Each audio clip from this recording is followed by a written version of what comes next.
శ్రీ శంకర భగవత్పాదాచార్య విరచితం కనకధారా స్తోత్రం. కాళాంబుదాళి లలితో రసికైటభారే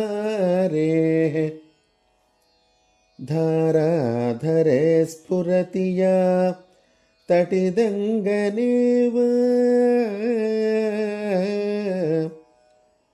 మాతుః సమస్త జగతాం महनीयमूर्तिः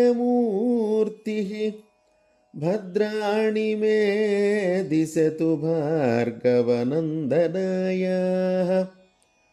भद्राणि मे दिशतु भार्गवनन्दनाय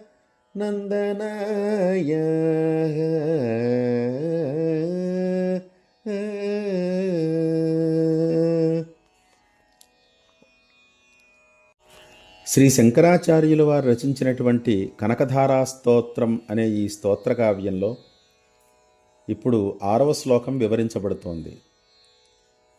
నల్లని మేఘ సమూహము వలె కోమలమైన ఆ మహావిష్ణువు యొక్క వక్షస్థలమునందు మేఘమునందు మెరుపుతీగ వలె ఏ మహాలక్ష్మి యొక్క చూపు మెరుస్తున్నదో, సమస్త భువనములకు తల్లి అయినటువంటి ఆ మహాలక్ష్మి యొక్క గొప్ప రూపము గల ఆ వీక్షణము మాకు సకల శుభములను కలిగించుగాక అని ఈ శ్లోకంలో ఉన్నటువంటి అర్థము.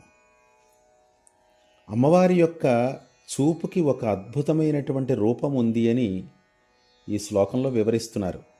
అమ్మవారికే కాదు, అమ్మవారి యొక్క చూపుకు కూడా ఒక రూపం ఉంది అన్నారు. మహనీయమూర్తి అని అనడం వల్ల అమ్మవారి యొక్క చూపు గొప్పదైనటువంటి ఆకృతి కలిగినది అని చెప్తున్నారు.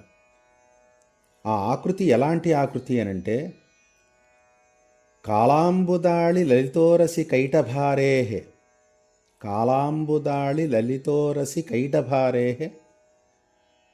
కైటభారేహే అంటే మహావిష్ణువు యొక్క కాళాంబుదాళి లలితోరసి, నల్లని మేఘము వలె కోమలంగా ఉన్నటువంటి ఆ వక్షస్థలమునందు తటిదంగనేవ అన్నారు. ధారాధరే తటిదంగనేవ. మేఘమునందు ఎలాగైతే మెరుపుతీగ మెరుస్తోందో అలా అమ్మవారి యొక్క చూపు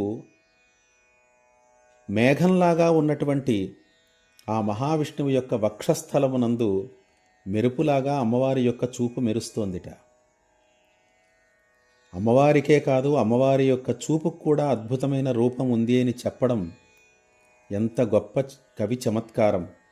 అంతేకాకుండా ఎంతో ధ్యాన నిమగ్నులైతే తప్ప ఆ వీక్షణాన్ని ఒక రూపం కలదిగా చూడడం అనేది సాధ్యం కాదు.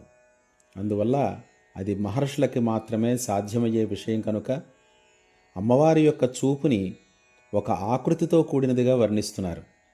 అటువంటి ఆ చూపు మాకు సకల శుభాల్ని కలిగించుగాక అని ఈ శ్లోకం యొక్క సారాంశము.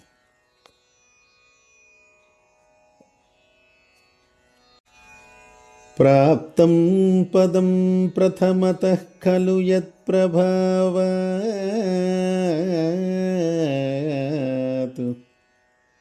మాంగళ్యభాజి మధుమాథిని మన్మథేన మయ్యాపతేత్తదిహ మంథరవీక్షణార్థం మందాలస మకరాలయ కన్యకాయ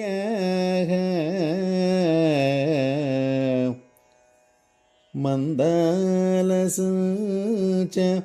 మకరాలయ కన్యకాయ.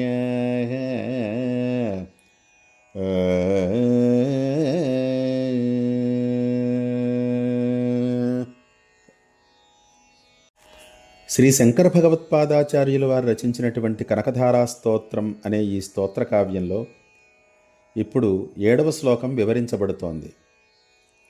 ముజ్జగములకు అమ్మయైన ఏ మహాలక్ష్మి యొక్క కటాక్ష వీక్షణ ప్రభావం వల్ల సకల శుభములను ఇచ్చునట్టి శ్రీ మహావిష్ణువునందు సకల లోకములను మోహింపజేయగల ఏ మన్మథుడు పెద్ద కుమారుని పదవిని పొందాడో, ఉద్వేగరహితమైనది తన ప్రియుడైన శ్రీహరిని కన్నులు ఆర్పకుండా చూడడం వల్ల అలసిపోయినది అగు ఆ మహాలక్ష్మి యొక్క కొద్దిపాటి చూపు నాపై మెల్లగా ప్రసరించుగాక అని ఈ శ్లోకం యొక్క తాత్పర్యం. ఈ శ్లోకంలో ప్రధానంగా మన్మధుని గురించి వివరిస్తున్నారు.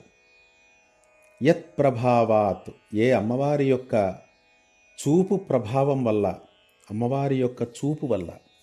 ఎంత మహిమాన్వితమైంది ఆ చూపు అనంటే, మాంగళ్యభాజి మధుమాధిని మన్మథేన ప్రథమతః పదం ప్రాప్తం. సకల మంగళాల్ని ఇచ్చునట్టి ఆ మహావిష్ణువునందు, ఆ మహావిష్ణువు విషయమై మన్మథుడు మొట్టమొదటి పదాన్ని పొందాడు. ఆ పదం ఏమిటి అనంటే, జ్యేష్ఠ కుమారుడుగా మన్మథుడు ఒక పదాన్ని పొందాడు, ఒక స్థానాన్ని పొందాడు. అది దేనివల్ల అనంటే అమ్మవారి యొక్క చూపు యొక్క ప్రభావం. ఆ ప్రభావం వల్ల ఈ విధమైనటువంటి స్థితి మన్మథుడికి కలిగింది. అంటే మహావిష్ణువు మోహనాకారుడైతే మన్మథుడు సకల జగన్మోహనకరుడు. అటువంటి స్థానాన్ని మన్మథుడు పొందాడు అనంటే కేవలం అమ్మా మహాలక్ష్మి, అది నీ యొక్క చూపు ప్రభావం వల్లే. అటువంటి చూపు, ఈ క్షణార్థం అటువంటి చూపులో సగం మెల్లిగా నాయందు మయి ఆపతేత్ ఇహ, ఇక్కడ అమ్మవారిని ధ్యానం చేస్తున్నటువంటి నాయందు ఆ చూపులో సగమైన మెల్లిగా నాయందు ప్రసరించాలి. ఎటువంటిదా చూపంటే మందాలసం, మందమైనది. అలసం అంటే తన ప్రియుడైనటువంటి శ్రీహరిని చూసి చూసి చూసి ఆ అలసిపోయినటువంటి కన్నులన్నమాట. అటువంటి చూపులో సగమైన నా యందు ప్రసరిస్తే నేను ధన్యుణ్ణవుతాను అని ఈ శ్లోకంలో ఉన్నటువంటి సారాంశం. మహాలక్ష్మీ ప్రసాద సిద్ధిరస్తు, సకల శ్రేయోభివృద్ధిరస్తు. మీ యనమండ్ర శ్రీనివాస శర్మ.